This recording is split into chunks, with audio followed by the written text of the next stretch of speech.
So, news today on Kobbie Mainoo. So, Kobbie Mainoo looks set to reject a new contract offer from United, worth in the region of 150 grand. What do I think about that? To be honest with you,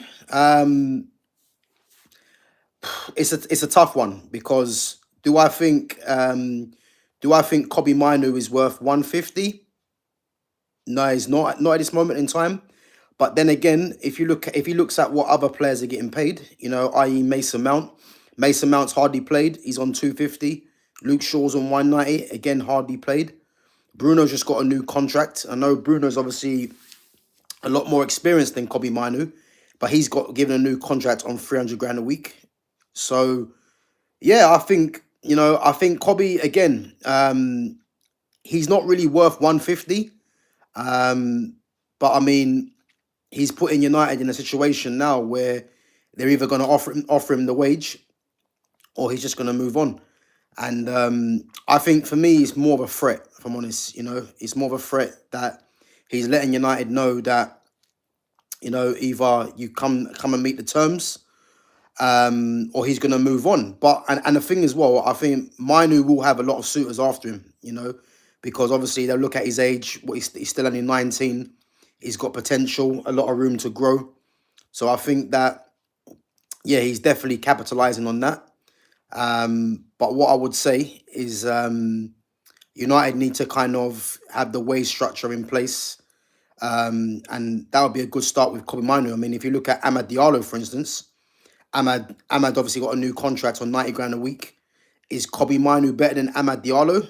No, not at this moment. Amad's proven since he's come into the team that he should be on, the wage that he's on. And again, Amad will be looking to increase that wage once he gets back from once he gets back from injury. Big up LWA Appleby, 90 grand a week. I need a job. Listen, yeah, man, listen. Amad fully deserves for me the 90 grand a week. What Kobbie's asking for me, is, what I mean? For me, it's too much, in comparison to what Amad's on. But again, you can kind of see why he's asking for that wage. And it's because of what other players are on. And yeah, it is mad. It is mad because Kobbie is nowhere near worth that wage. But again, he's going to capitalize on the fact that he's come through the youth, his potential, his current standing in terms of young players in the game. So yeah, he's gonna capitalize on that. Big up Hate You Backyard, big up Panzer Camp Wagon, and big up Miss Dua Fatima. Guys, make sure you smash that like button and make sure you subscribe to my channel at Gav Goes In. And guys, again, put your questions in there. So we're just discussing the latest news on Kobbie Mainoo being rumoured to want 150 grand. Do you guys think he's worth the 150 grand that he wants? Or do you think that what he's asking for is reasonable in comparison to what other players in the squad are getting paid? For me, I can see why he's asking for that. But realistically, he's not really worth that. If he gets 120, I think that's a bit more realistic. Big up Said, big up Hung. Guys, as I said, make sure you smash that like button, subscribe to my channel, and put your questions in there, guys. Do you think Kobbie Mainoo is worth that wage that he wants? Do we think that United should look to move him on if he's persistent on getting that wage? To be fair, 150 grand in this day and age really isn't too much. But I think the kind of precedence that it sets if you give Kobbie Mainoo that wage is that you're buckling into pressure, really. And again, Kobbie is someone that I do want to stay. But again, he's not really nailed down a position in this team at the moment. So to be asking for that wage is a bit mad. Big up Nordell Edmondson. Big up Dima. Smash that like button, guys. Subscribe to my channel. So Said says, am I a Chelsea fan? I'm actually a Man United fan, Said. unfortunately, at the moment, the kind of state this club is in, it's disappointing.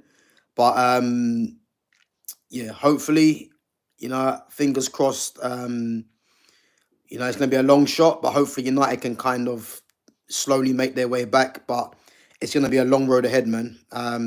The way Chelsea do things, I wish United kind of was like that, because Chelsea just get things done, and I would love United to have that same mentality rather than just messing around all the time. Yeah, Man City at the moment. Yeah, they're struggling. They're not doing too well at the moment. But one thing for sure at Man City, and I believe next season they're going to be back, because I think with Pep obviously signing a new contract, he's going to now need to show why he's regarded as one of the best in the world. And this squad at the moment that he's got, obviously, is going through a transition. A lot of the players that were mainstays in the team arguably should be moved on. The likes of John Stones, obviously Carl Walker's gone, Kevin De Bruyne, Bernardo Silva, as good as he is, he's kind of declined a bit, I think, and they Ilkay Gundogan as well. Obviously he ain't the same Ilkay Gundogan that left. So yeah, they're gonna need to kind of revamp their team, and obviously they've spent money in January, and obviously these players are going to need time to gel together. But I think for sure, man, City will be back next season. So I think they're gonna make some moves for sure in the summer. And again, don't be surprised if Chelsea. Oh, sorry, don't be surprised if City sign a player at the moment that is regarded as one of the best in the game at the moment. So I think Chelsea for sure will. Yeah, they will not Man City. Sorry, they will. They will come back next season, and I think Liverpool as well. I think they're primed to be signing some players as well this season. In the summer, I'm not quite sure who they're going to go for, but I think a lot of it's going to be dependent on the fact the likes of Salah, Van Dijk, and Trent, if they stay. I do believe, that at least two of them will stay. If I'm honest, you know, I do think, yeah, at least two of them will stay. But I think they're going to be active in the window, because they didn't spend nothing in January, and I think if they want to kind of kick on from this season, for sure they're going to have to spend. Big up Flynn Schultz. So Flynn Schultz says, "Hi, can I have a shout out? It's my birthday, please." Yeah, big up Flynn Schultz. As I said, guys, make sure you subscribe to my channel at Gav Goes In, and make sure you smash that like button. Obviously helps with the algorithms for the channel. Big up Said. So Said says, Man City better get it next season for sure. Yeah, I agree. Said. I think in terms of the signings in the January window, I like Omar Mamouche. I think he's got a lot to offer. And I think the fact that they sold Julian Alvarez to Atletico Madrid, who again is having a great season.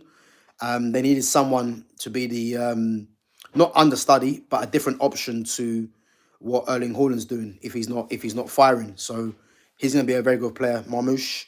I think Kusanov is young, but he'll come good, I think, as well. I think he just needs time to settle into the club. But I think he's got potential for sure.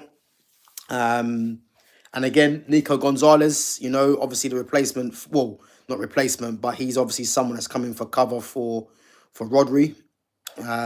So yeah, I think and obviously Vitor Reich as well from Palmeiras, a young defender. So I think they've got a lot of players there for potential for sure.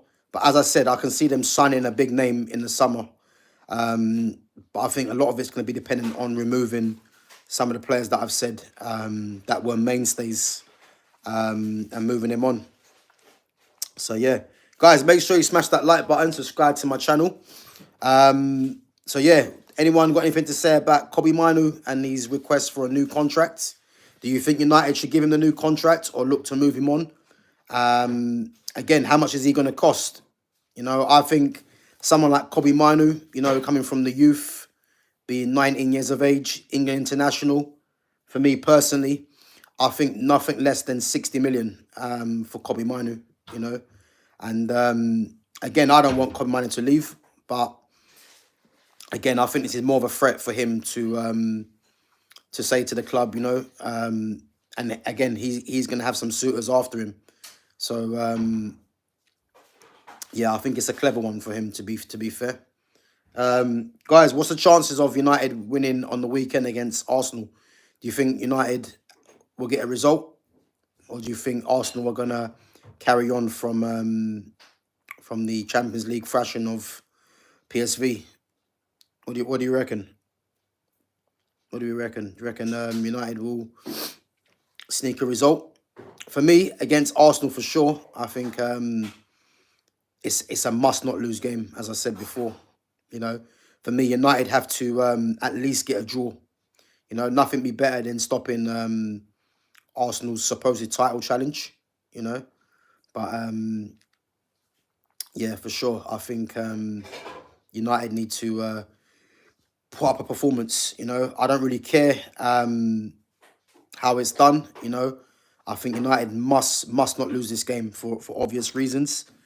And then obviously going into next week against Real Sociedad at home, that might give him some confidence to get over the line. So yeah. Also, guys, some news about United obviously being interested in Phillippe Mateta. Again, not someone that I would be looking at, but I think the current form that Mateta's in, you know, again, there is going to be interest in him. Obviously, Crystal Palace are gonna obviously want a lot of money for him as well. I think Crystal Palace might be looking at upwards of 60 million. I would say. I think 60 million might be their starting point. Again, there's not too many strikers in world football, I would say, that is putting up consistent numbers. Obviously, the obvious ones, again, you can't get them. The likes of Harry Kane, Robert Lewandowski, who are the actual number 9s in the game. Obviously, Erling Haaland is obviously at Man City. So someone like Mateta, I think the season he's having as well, and even last season, you know, he's going to be commanding a big fee. Again, I wouldn't want. Again, he's not my top choice for United to go for. You know, but I think the current state of United at the moment, you know, beggars can't be choosers, really. You know, and for me, it's imperative that United move on Rasmus Højlund, and if Mateta is the replacement, you know, it wouldn't be too bad, but we'll have to wait and see. I still believe Joshua Zirkzee under a new manager, if that happens, on a new system, would be good. So you have to wait on that one, really. But yeah, I think yeah, for sure, I think United United are in a bit of a problem at the moment, but I think the next 2 games crucial on Sunday, and definitely on Thursday as well. I think Thursday is a must win. You know, if United don't go through this Europa, the season's over. And again, I don't really know what's going to happen with Amorim, because if Amorim's out of the Europa and their current league positions, I don't see how he keeps his job personally. So I think it'll be up to Ineos to see what they're gonna do. But yeah, I think it's gonna be a bit of a problem him staying on, if I'm honest, especially the fact that United were 4 points off a top 4 and now find themselves in 14th position and can easily be 15th, depending on West Ham's result. So yeah. But yeah, guys, what do you guys think? Do you guys think that Amorim's gonna last the season? Or can you see Ineos pulling the trigger on him? What do you reckon? Big up Chike Z0 and big up You Good Bro. Yeah, big up. Safe for coming on, guys. Safe for coming on. Yeah, it's only a short stream, guys. Only a short stream today. Just obviously some news on Kobbie Mainoo, you know, wanting a new contract, and obviously the interest in Phillippe Mateta. So, but yeah, give me your questions, guys. Give me your questions. So let me know what team you guys support as well.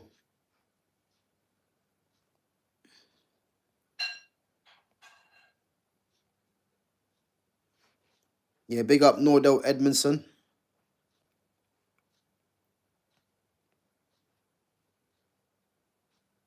Big up Farah Edgington. Yeah, big up as well.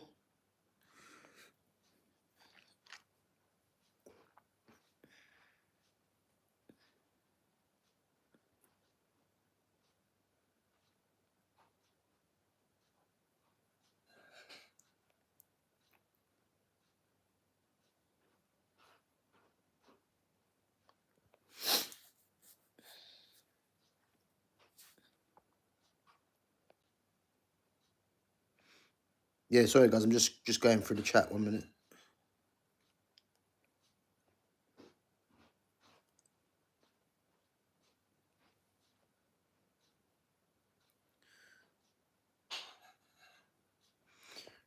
Guys, what do we think of the boxing between Eubank Jr. and Conor Ben? Who do you reckon is going to be the winner of that? Who you guys going for? Who you guys going for? I think again, I think Eubank Jr. for me is the favourite. You know, but obviously, as you know, with boxing, just takes one punch really that can change the fight. But I think for sure Eubank Jr. Um, will definitely be going into it confident and obviously he's the heavier fighter as well. You know, he's more experienced. But again, you know, um, it's going to be a good fight, man. To be fair, make sure I watch that one. What do you guys think? Do you think Eubank Jr. is going to win it, or do you think Conor Ben is going to have a chance?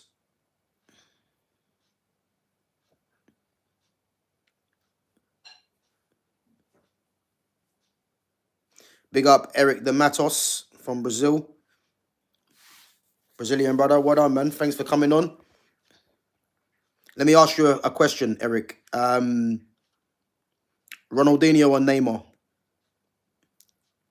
Who do you think? Who do you think? Who do you think is the greatest? Ronaldinho or Neymar?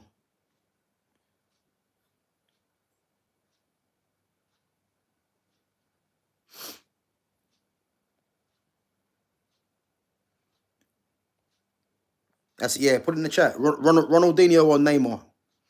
Two greats for me. For me, definitely two of the best players of their generation for sure. I think if it wasn't for the Messi and Ronaldo combination, Neymar for sure would have won at least 5 or 6 Ballon d'Ors easily. You know, it's just unfortunate that he was in an era of Messi and Ronaldo who dominated the Ballon d'Or. But can you imagine if Neymar was in this era of football, he'd be winning it comfortably, you know? But and again, Ronaldinho, man, one of my favorite ever players. You know, if I'm talking about Brazilians, him and R9, the real Ronaldo, um, them two for sure, man. Two of my favorites. So, guys, who do you reckon? Ronaldinho or Neymar?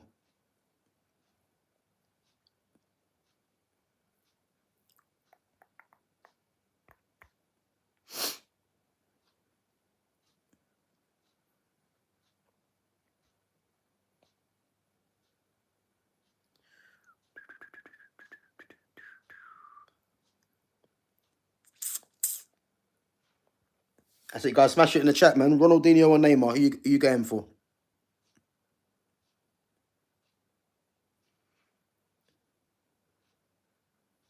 Yeah, Rivaldo was a top player. Rivaldo, he was a top player, man.